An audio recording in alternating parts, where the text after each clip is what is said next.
all the way out, out, all the way out. Doesn't this like movie feel like it should just be advertised with that song? Y'all know what I'm talking about from Ice Age and whatnot. What's it called? The rusted, all the way, all the way. Was it rusted root? All the way. And it's like, I like to reach up my and I sell you out. Oh, and I sell you out. All the way. Oh, does it not sound like that? All right. All right. Welcome back, everybody. Welcome back to the LuckyDog podcast. This is your host, Elias Roush. This podcast is sponsored by EliasRoushMedia.com, photo, video, digital media production. Sorry if I had to isolate about half of the audience that was actually coming here for the Finch film movie review. It's actually my debut for the all the way all the it's I'm just messing y'all. So so what do we have here? We basically have the crossover of Castaway meets I Am Legend. So what does that even mean? Okay, so we have Castaway, which is the Tom Hanks of it all. We have Tom Hanks in an apocalyptic movie. He builds a robot and he has a dog. And it's directed by Miguel Sapochnik. And Miguel Sapochnik, I did a little bit of research on him. We basically know him majorly from Game of Thrones for directing some of the most memorable episodes in Game of Thrones. But before that, he had started his work back on the show House. He worked on Fringe, Falling Skies, which Falling Skies, I believe, was an Amblin and Spielberg production as well. And so he's joining back up with Amblin again in this. So, Sapochnik has made his way through television, starting on, I wouldn't say House is basic television, but it is cable television on, what was it, on USA or something. And he's made his way all the way through to, HBO, being on Game of Thrones, being on director of Master of Sex, True Detective. We're not going to talk about Iron Fist, and I have not seen Altered Carbon in full. So he is also going to be the showrunner and an executive producer, if not the executive producer, or one of them, of the new House of Dragon, the Game of Thrones show about Daenerys' house. So Finch is a 2021 American post-apocalyptic science fiction drama film directed by Miguel Sapochnik from a screenplay written by Craig Luck and Ivor Powell. The film stars Tom Hanks, and the robot is voiced and motion captured by Caleb Landry Jones. Most people might not know exactly who Caleb Landry Jones is right off the top of your head, but you've seen him in a lot of things. He's kind of one of these actors that's kind of like an enigma. First of all, I believe he is the son of Willem Dafoe, and he's also been in movies, and I believe he was Banshee in X-Men First Class. He was Jeremy Armitage in Get Out, really despicable character in that one. He was Red Wimbley in 3 Billboards Outside of Ebbing, Missouri. He's been in tons of memorable roles. Also, before I continue on into the biography, I just want to say, what up, Hatham? I know you out there listening to the podcast. I just want to say, what up, dog? Thank you for listening, watching, looking up podcast, supporting, and subscribing to the podcast. Couldn't do it without viewers like yourself. Hatham is one of my buddies that has actually been on the podcast a few times. So if you're curious about, all that other stuff, check out, I believe it was on the last Aftercast. You can hear some Hatham goodness on there. So this is the bio for Finch. The film was announced as BIOS. That was the name of it. In October 2017, filming took place through New Mexico from February to May 2019. So this wasn't even really a full-on pandemic, quote-unquote, shot movie.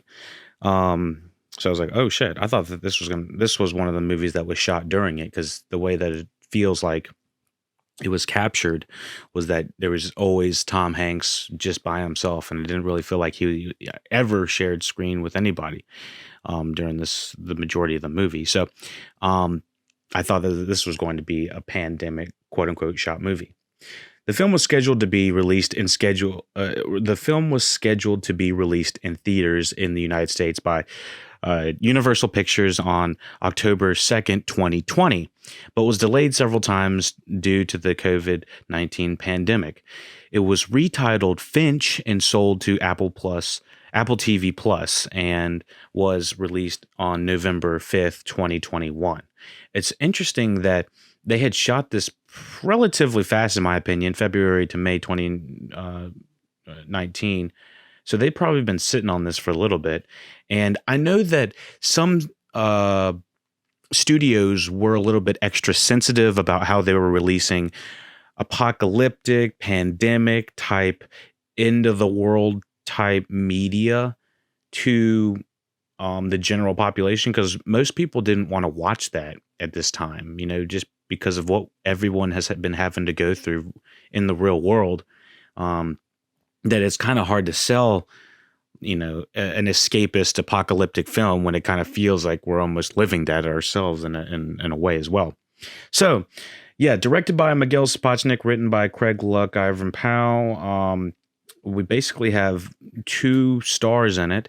The cinematography, Joe Willem. I don't really see too much about them on this tab right here, but I did like the cinematography in this. I thought it was a beautifully shot movie. It really reminded me of kind of the wide-scaping landscape shots like they had in Nomadland. It was just like someone had like a nature doc in a way. It felt like a nature documentary filmmaker was filming an apocalyptic film in a way. A lot of beautiful shots in the same realm that I Am Legend had as well.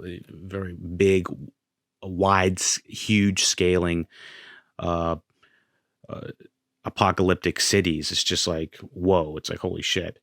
Let me see see if I can find anything about this cinematography real quick, because I was pretty actually impressed. Currently sitting at a 7 out of 10 IMDb rating, and I kind of agree for everyone that has wanted to know about the actual back and forth of it. Okay, so we have all cast and crew. Is this the first thing that Joe Willems has been the cinematographer on? Okay, so this is the same cinematographer as Hard Candy 05. I have not actually seen that, but heard good things. And same cinematographer as Hunger Games, Mockingjay, and cinematographer of His House. I'm not too familiar with their work. Oh, American Gods. Okay, and all Hunger Games. I see that. So, and Limitless. Okay, so yeah, they got some decent stuff under their belt. I don't know why they're not really listed under more things. But anyways, let's hop off the more technical things. And let's go to the plot of the film a little bit more in detail. So from here on, we're going to discuss the plot a little bit more in detail, the things we liked, things we didn't like. I kind of gave you basically everything technical about it is really well done. I think the acting on Tom Hanks' part's amazing. I think he really embodied the role. He lost the weight. He's aged tremendously well. I mean, I know this was shot 2 years ago, but still, he looks great in this. He doesn't look like he's that much older than he was, 20 years ago or something like that. But he does play this role amazingly well. I think he's the king of the oh-no's and always being kind of competent at his job and always willing to be the captain to go down with his ship. I think that those are the roles he's always playing. He's always playing, Captain Phillips, Finch. He's always playing the guy that can do the thing, and I can't say anything bad about that. I like the guy that can do the thing well. For me, going into this movie, I was expecting Tom Hanks to have an emotional rapport with the robot. My biggest problem in the non-spoiler section of this movie is Tom Hanks and I think the robot. He gives it a name. He gives the robot a name. I'll go ahead and tell you. I don't think it's not really a. There's no reason to say it's a spoiler or anything, but his name is Jeff. So Hanks as Finch and Jeff, their rapport is kind of based on a little bit of friction, and it's got this element of Hank's kind of being the straight man and Finch is kind of being the curious robot and, looking at all his stuff and being the curious individual in this. Sometimes the curious individual in this plot, it's either, I think in Transformers, they kind of had the same thing with Bumblebee. They had, and I believe that was actually Amblin Entertainment as well.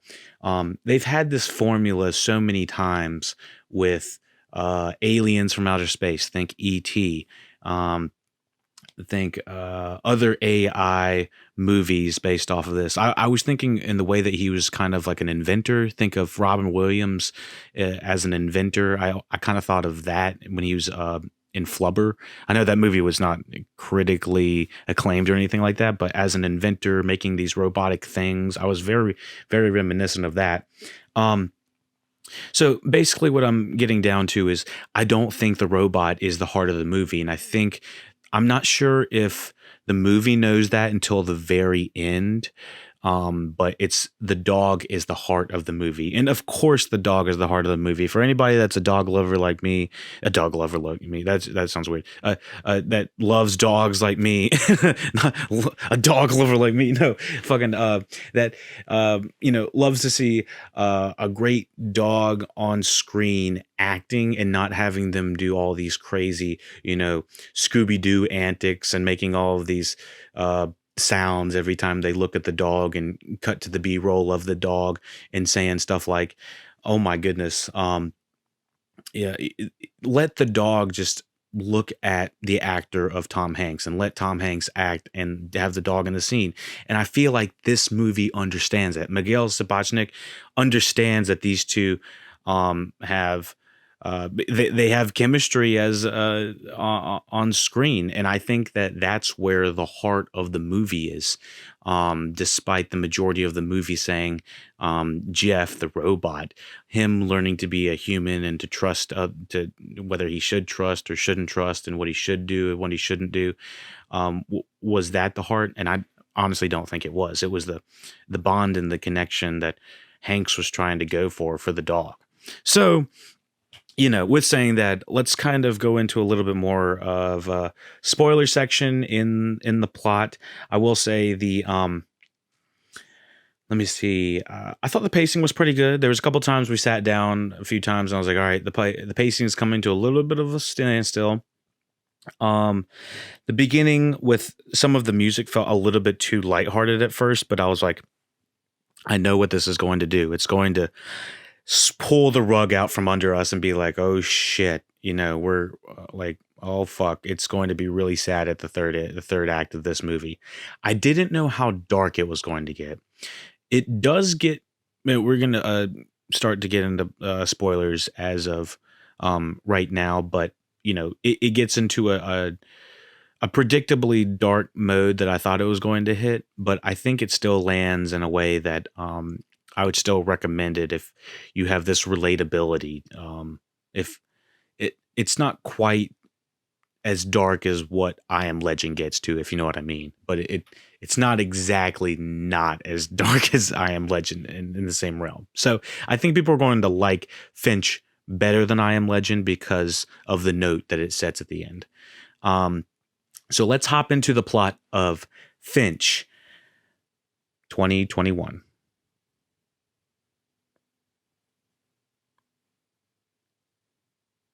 10 years have passed since a solar flare destroyed the ozone layer, increasing temperatures to 150 degrees Fahrenheit and turning the planet Earth into a largely uninhabitable wasteland, scorched by ultraviolet radiation and subject to extreme weather events.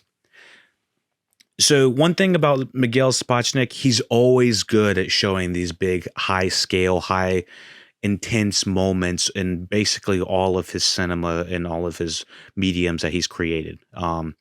Game of Thrones wise and stuff like that. All of the stuff he's created was hugely scale. Probably cost a whole boatload of money. This was I don't have the budget on this, but I got to say this movie looked great. From the technical angles, I was really impressed from it, and that's what kind of kept me engaged anytime that I thought my mind would start to wander. And so I did see an article about a solar flare happening in real life, that there's going to be a solar flare from the sun apparently in a couple months. And it's going to, like, I don't know. I don't know if it's supposed to be like anything serious or anything like this shit. But I have heard of minor things like solar flares actually happening and possibly being damaging. But it's crazy to actually think about after experiencing the last 2 years of being on Earth during the COVID-19 pandemic and basically having everything come to a standstill. I'm not putting anything off the table. Everything is up for debate. I feel like the the science fiction movies that we were watching 10 years ago, like, remember Contagion and shit like that? We covered that. It almost became too real. So when they were talking about having Finch was talking about having this solar flare destroying the ozone and all, temperatures increasing to 150 degrees, which is also 70 degrees Celsius. 150 degrees. If your skin is out in the middle of direct sunlight, you freaking get fried. It's like, holy Santa Claus. Just like, I got you. Like, it feels probable. It definitely feels probable if it was like the ecosystem was, the ozone system was destroyed or whatever. So, one of the few survivors, robotics engineer Finch Weinberg, lives alone with his dog, Goodyear, and a helper robot, Dewey, in an underground St. Louis laboratory once owned by the company he worked for before the cataclysm. I gotta say, Dewey, I was like, Dewey looks like he's going to be going down, moderately soon. I thought that Dewey was going to be completely out of commission when he got his eyes removed to be put in Jeff, but I was just like, oh shit, he's still going. And the one thing about the robots, almost as soon as they're programmed, we basically join Tom Hanks the first day that he creates Jeff. But when he's uploading all of this information to Jeff and Jeff is coming to life, almost instantly, one of the first things that happens is like the power goes out when Jeff is being talked to, when Tom Hanks is contacting him. He's saying, hello, do you understand me? And he's nodding his head.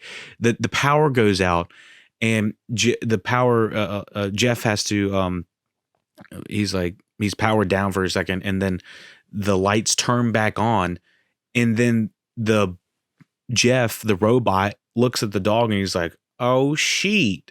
And I'm like, oh my God, this is that kind of movie. It's the kind of movie where they give the robot the personality of like a 6-year-old. And it's like a 6-year-old that can cuss or something like that. I don't know. But I'm like, oh my gosh, this robot, instantly. I started tweeting about this. I was like, I was looking at the hashtag Finch on Twitter as well. And I was like, oh my God, this robot's going to be fucking unbearable. I'm not going to be able to deal with this. And I'm going to have to rely on Hanks. Hank's straight edge character is going to have to be like, basically the Shrek to the donkey of, trying to keep him contained, because the fucking robot is just walking all over the place, getting excited. Like, he has emotions and stuff like that. And it's something that I'm not really sure the movie really is reckoning with, that there is so much, for such a high concept of a movie, there is so much that is going on behind the scenes of, dude, you created AI like a couple times. It's like, and there's random things about the plot that are like, why are you stressing about this? You've created a literal robot that can do nearly anything, it feels like. I know that there's like within some sort of realm that he can only do so much, but um and then there's this increasing temperature that he has to worry about, and obviously the extreme weather events. But I didn't I didn't 100% see that he was completely screwed. I was like, dude, you need to be making like 10 of these. They all need to be doing work for you all around the clock. You need to have about 20 different suits. Dude, if there's people out there, it would be like if Iron Man was really nice, kind of poor, and stuck in The Walking Dead almost. Like making a robot like this, dude, you would be set. You shouldn't be ever be afraid. You should have like 10 of these lined up. I was just going through the roof in my head. I was like, oh my gosh, dude, if you had a couple of these Jeffs, you would be freaking set. So, anyways, going back to the thing. Finch lives alone, and you find out very quickly about how much he cares about his dog. I mean, the music swells up every time the dog and Goodyear and Hanks are together. It's like, oh my goodness. So I think the dog's name's Seamus. I don't know. Let me see. And get this dog an award. I was like, oh my gosh, he's killing me at the end. So Finch only ventures outside to search for supplies with a heat and ultraviolet resistant protective suit. I thought it was cool to see the logistics of the world. It kind of did remind me of how Matt Damon had to suit up in The Martian when he was stuck up there. Dying of cancer, Finch is working on creating a more advanced humanoid robot companion to take care of his dog once he is gone. And so when this is happening, I was like, okay, third act, this is going to be very sad. I was like, it's all going to depend about how sad though. Finch feeds it volumes of encyclopedia knowledge, including a manual for training and caring for dogs. However, Goodyear initially doesn't trust the robot, which eventually chooses the name Jeff. The robot does. And this was kind of predictable in a way. I just thought that I was like, all right, it's a will they, won't they kind of thing. I just thought Jeff as the robot, him having all of these emotions didn't really make 100% sense for me. It kind of just felt like Hanks wanted it to have like practicality, but it seemed like the emotional part was what he was like, oh, I kind of fucked up on that. I probably shouldn't have done that. But when they leave, okay, I'll tell you here about in a second. When a massive storm approaches St. Louis and predicted to last 40 days, and you see that he's on his last can of peaches. I remember when I was watching this last night and finished it this morning. When I watched it last night, he opens up that jar of peaches, and I was like, my God, I think they could slap a Dole commercial on that and I would be sold. I'd need about 3 jars of peaches after seeing that. It looks so delicious. So, and like I said, it looked like Hanks had dropped, a lot of weight for this movie. He was pulling his Castaway kind of style with the scraggly beard and, the Wilson of it all. And, yeah, I was surprised how much he committed to this. So, and I was trying the whole time I was trying to think about who directed this. I was like, I feel like I can taste the director in my mouth. Like I'm like, kind of taste a little bit like a Robert Zemeckis a little bit, because I knew that Zemeckis had worked on Castaway with Hanks again, and I was trying to figure out who it was. And the emotional ties at the end, and of course, Zemeckis loves using like new tech and stuff like that. So I was like, it's got to be like some sort of Zemeckis. But Zemeckis is actually the director of Castaway, is actually just an executive producer. And so I was surprised when I saw it was Miguel Sapochnik that was able to get this much emotion out of me. I was like, I was torn at the end. So. When a massive storm approaches St. Louis and predicted to last 40 days, Finch, Jeff, Dewey, and Goodyear set out in a motorhome towards San Francisco. San Francisco. Because of the hasty departure, only 72% of the data could be uploaded to Jeff, and only has the mental capacity of a child. I don't remember them officially saying that in the movie, but it's basically true. It feels like he's like an 8-year-old in Superman's body. It's like it's almost kind of ridiculous. But he doesn't know how to do anything. Um, or sorry, think of more or less an 8-year-old in like Arnold Schwarzenegger's body, because he's like really big, really. I mean, pretty tall, not substantially, but I mean, he would be pretty scary to have to deal with if you had to take him down. Um, Despite his condition worsening, Finch still tries to teach Jeff some valuable lessons about life and how to protect Goodyear. And of course, this is, starting to go down the path. I'm like, oh gosh, this is going to wreck me later. Um, Jeff's inquisitive behavior both amuses and frustrates Finch, and things come to a head when Jeff inadvertently stumbles into a trap.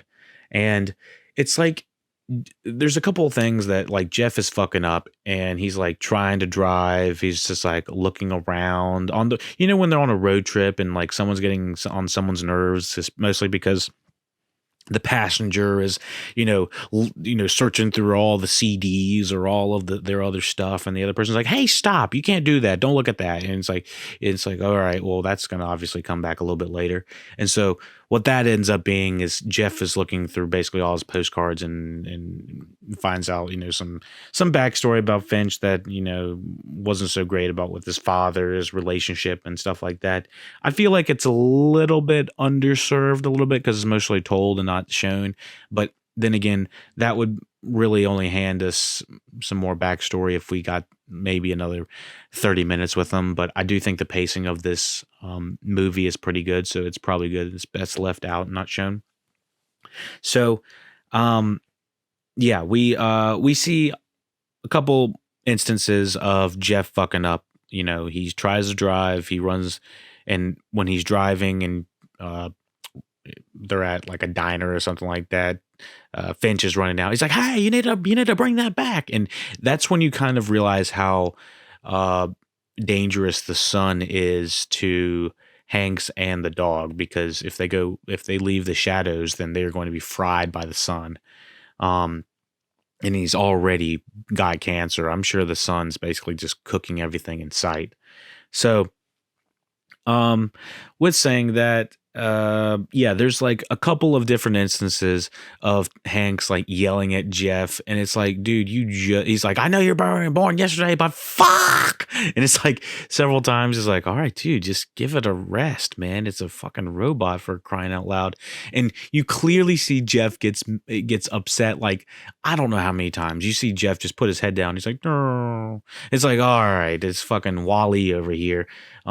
If you were gonna yell at it, Tom Hanks, then don't don't give it so much emotion. Which honestly, I was like, where does the emotion from this robot even come from? On top of the voice, I know a lot of people are going to say things about this robot voice. It's like, "Oh, how are you doing, Finch?" It really is a fucking robot voice, to the point where I'm like, in the future, I'm pretty sure robot voices are going to sound even more fluent than they are now. And I feel like, the Echo devices we have these days can easily sound better than that. Even our computers that have that. So I just felt like they could have tuned up the voice modulation a little bit so it wasn't quite as robotic. I really enjoy how they did the Transformers Bumblebee with talking through the radio, but that wouldn't really make much sense in the apocalypse. But still, I wish they had found a little bit smoother way to give his voice. So knowing all of that, Finch, Jeff, Dewey, and Goodyear set out in a motorhome towards San Francisco. Because of the hasty departure, they only got 70% of the data. And Jeff, despite his condition worsening, Finch still tries to teach valuable lessons about life and how to protect Goodyear. And by this time, we're told straight up why Jeff's existence is. He's here to protect Goodyear. Once Finch is done, out, can no longer do it. Jeff's inquisitive behavior both amuses and frustrates Finch. it's one of those things where it's like they do it several times. It's like, all right, we have the really calm inventor doing, paying attention to something, and then in the background, it's something like Jeff running in the background, being taught how to walk. He's like, one do, one do, one do, or he's driving in the background. He's like, oh god, it very much evoked the ET vibes of. I think ET tries to drive on one point. I can't remember off the top of my head. It's been a long time since I've seen that. But there's multiple times of like Jeff acting crazy in the background while we got our main character trying to do his thing. So Jeff and Jeff's inquisitive behavior both amuses and frustrates Finch, and things come to a head when Jeff inadvertently stumbles into a trap in which Dewey is destroyed. I thought this was an interesting trap at first. It's a fucking intense and it's a relatively intense scene. I will say when they give Jeff the jacket, I was like, what is going on with this jacket? It fucking reminded me of like something they gave Vin Diesel in Fast and Furious, straight bro status. And he was like, yo, have attitude. And so there's this part around this midsection of the movie where Hanks is really fucking sick, and this is when Dewey and Jeff go out on their own, and it's kind of cute having them basically be the new Tom Hanks and Dog team up version. You're like, oh shit, I think I'm gonna get a little buddy film of this. And of course they split up, and I like how Jeff is literally repeating everything that Finch was saying the entire movie and before. It was kind of cute, kind of funny, good callbacks. You gotta like a good callback. And so with all of that, the dog, sorry, not the dog, Dewey, basically it's a robot dog. It's not a literal robot dog, but it's the stand-in for Goodyear. Dewey is trying to get a box of cookies, and he falls into a literal bear trap and gets destroyed. And I was like, is this going to be the emotional beat for the third act of the movie? Is this like who we're going to lose? And it was kind of just like prepping me for what was really going to happen. But, Dewey is found by Finch. And at that point, he's like, fuck, he's like really, really upset at Jeff. And it feels like all Jeff is doing is trying to listen and repeat to what Finch is doing, and all Finch is doing is yelling at him at this point. He's like, do you even fucking listen? Are you over here doing all this shit? I tell you one thing, and you gotta go as a team, and you gotta do this, and you got, oh god. And then all of a sudden they start hearing rumbling in the jungle of this like warehouse they're at. He's like, this is a fucking trap. He's not obviously cussing. This is probably a PG. It could be a PG movie. I don't even think I have the actual, let me see. I'm curious what this is. It's probably PG-13, but it could be PG. I don't have, let me see, IMDb, PG-13. Yeah. So, yeah, because I don't really feel like there's like much blood in this at all. So anyways, yeah, he's yelling at Jeff, and of course this is another time you just feel bad for Jeff. You're like, sad Jeff. Okay, so yeah, Dewey's destroyed. I was like, I didn't really care about Dewey anyway because I didn't really feel like he was going to go far. I thought my guess for what was going to happen in the third act, I thought Jeff was going to get destroyed because I thought Jeff was going to be the heart of the movie, and he was going to be the one that was destroyed. And we're going to be like, oh, fuck, where's Jeff? How are we going to save Jeff? And then we're going to go to Dewey, who's been in the closet the whole time, and we're going to put his eyes back in his head, and we're going to have Jeff back in Dewey's body. I thought that was what was going to happen.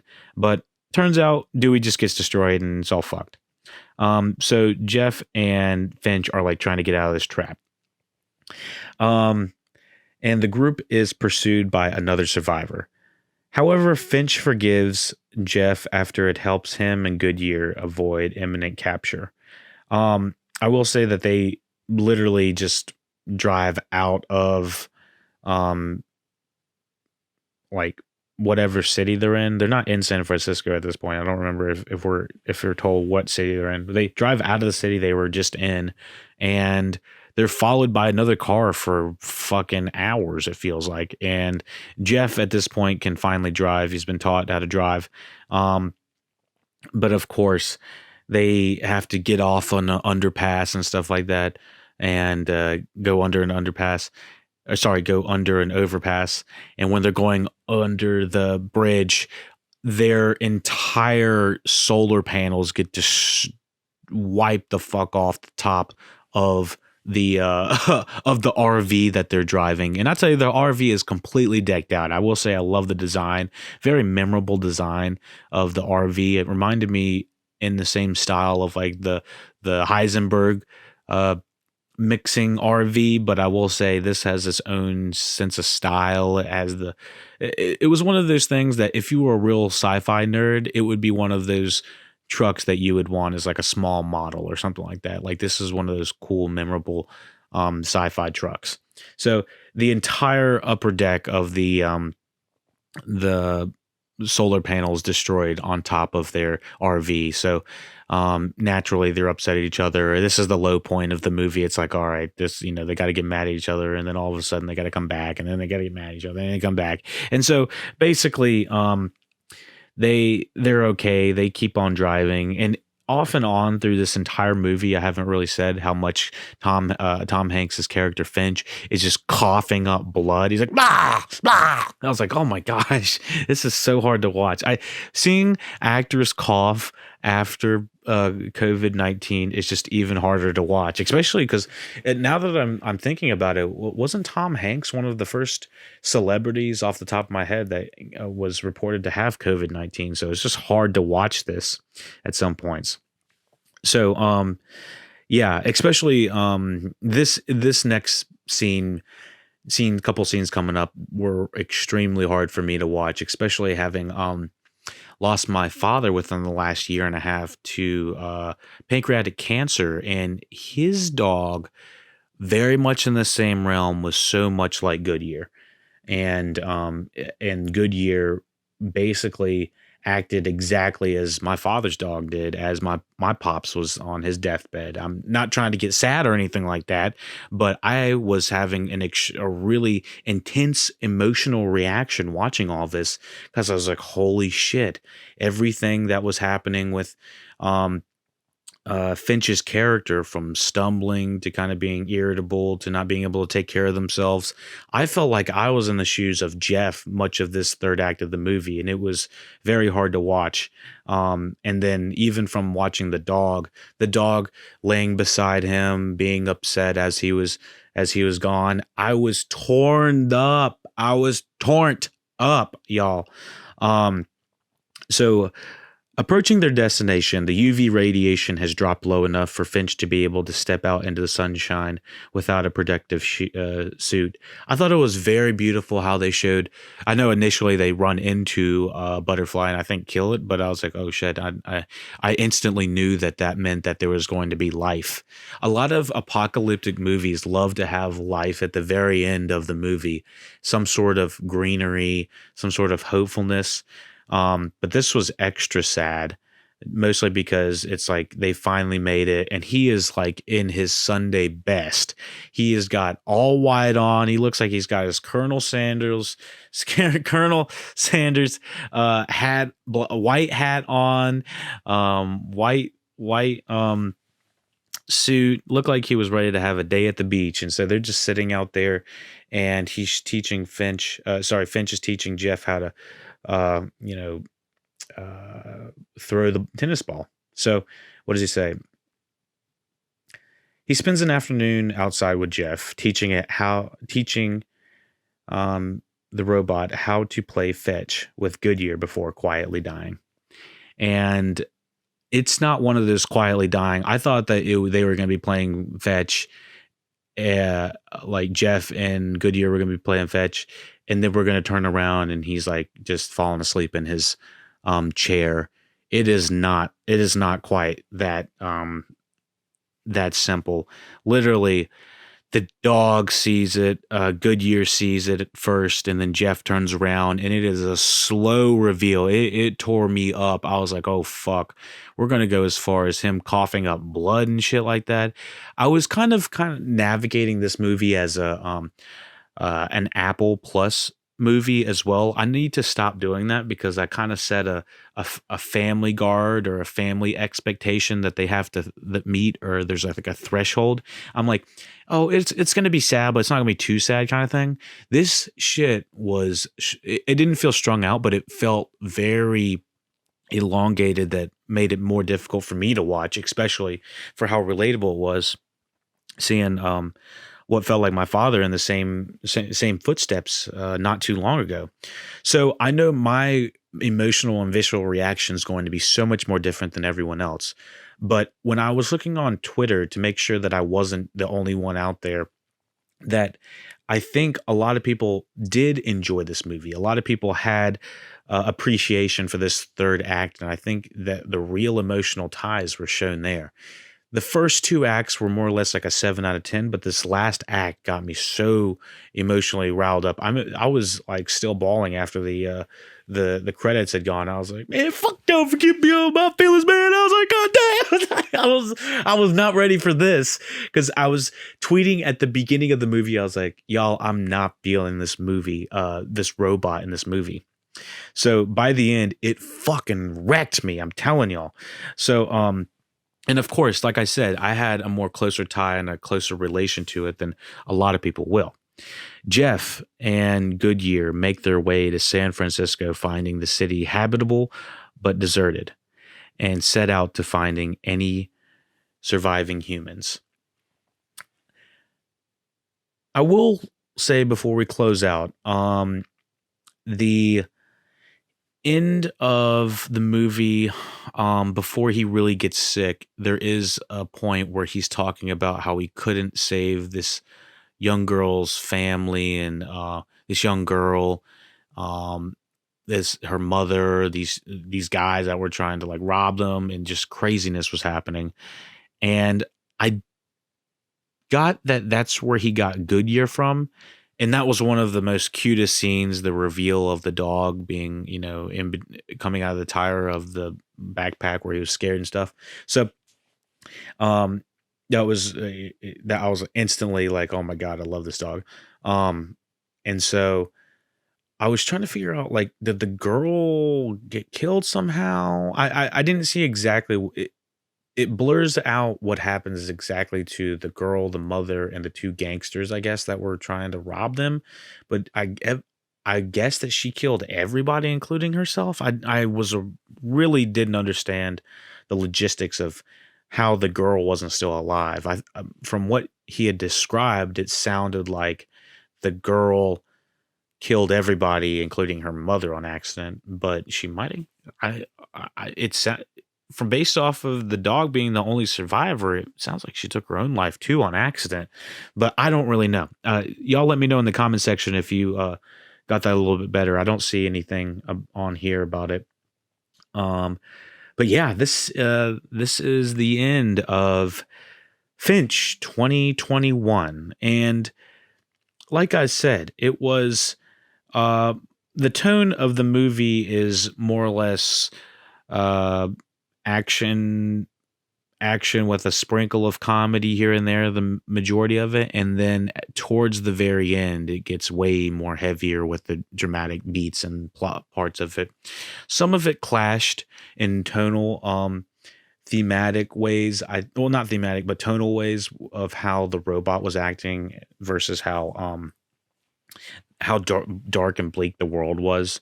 I will say there was a little bit of that tonal clash, but overall, I had the emotional reaction. I always say, like, I have to have an emotional reaction to have some sort of, 8 or above on the scale of 8 out of 10.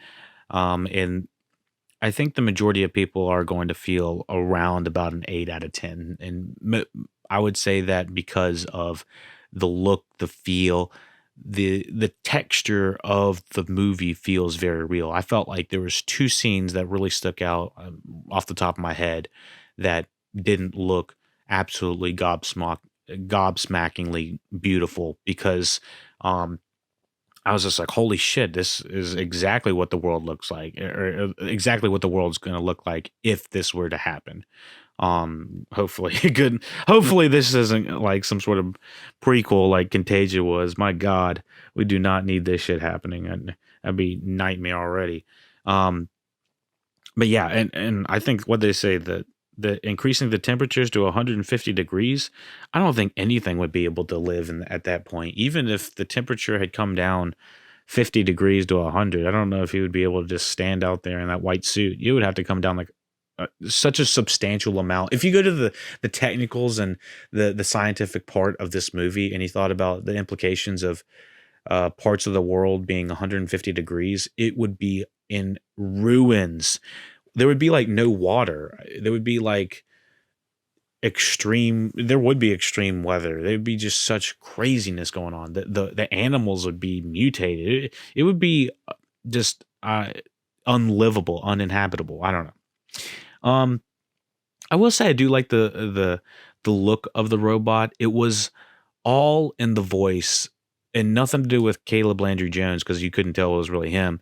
But I was not crazy about the robot voice, even though I kind of still hear it in my head. It's like, Finch, it still sounds like a robot, but it has like emotion.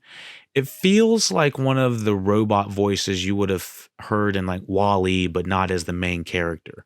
Um, which is why it surprised me that they chose this voice. I was like, this is not I thought he was going to change the voice a couple of times. Like normally that's what happens.